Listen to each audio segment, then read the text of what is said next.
論仁，論孝，論君子。論語。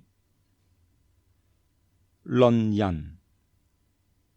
子曰：不仁者，不可以久處約，不可以長處樂。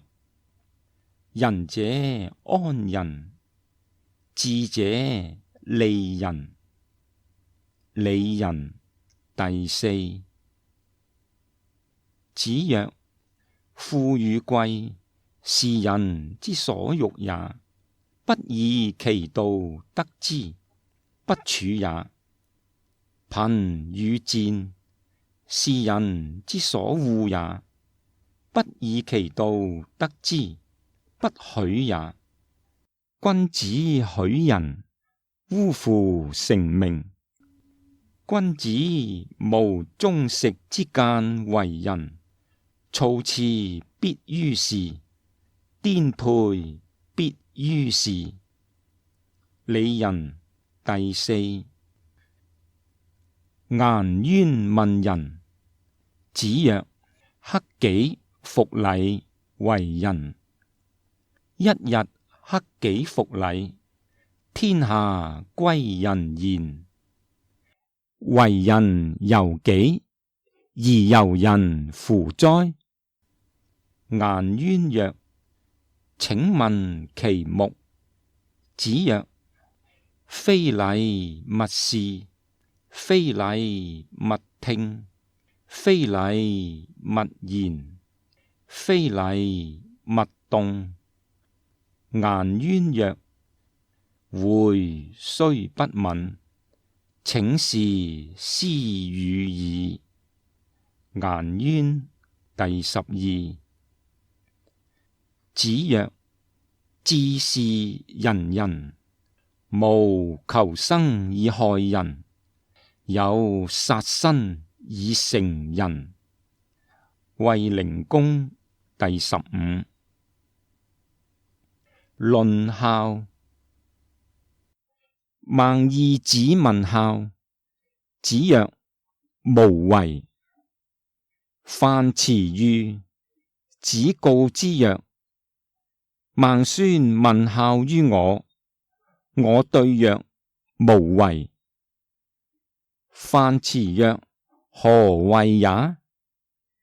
子曰：生事之以禮，死葬之以禮，祭之以禮。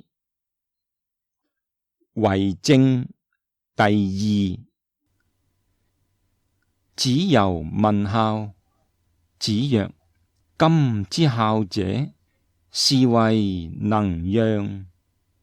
至於犬馬，皆能有養，不敬，何以別乎？為政。第二。子曰：事父母飢諫，見志不從，又敬不為，勞而不怨。里仁。第四。子曰：父母之年，不可不知也。一則以喜，一則以懼。里仁。第四。論君子。子曰：君子不重則不威，學則不固，主忠信，無有不如己者。過則勿憚改。學而第一。子曰：君子坦蕩蕩，小人長戚戚。述而第七。司馬牛問君子。子曰：君子不憂不懼。曰：不憂不懼，斯謂之君子矣乎？子曰：內省不疚，夫何憂何懼？顏淵第12。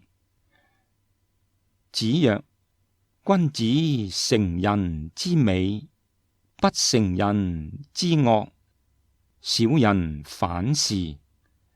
顏淵第12。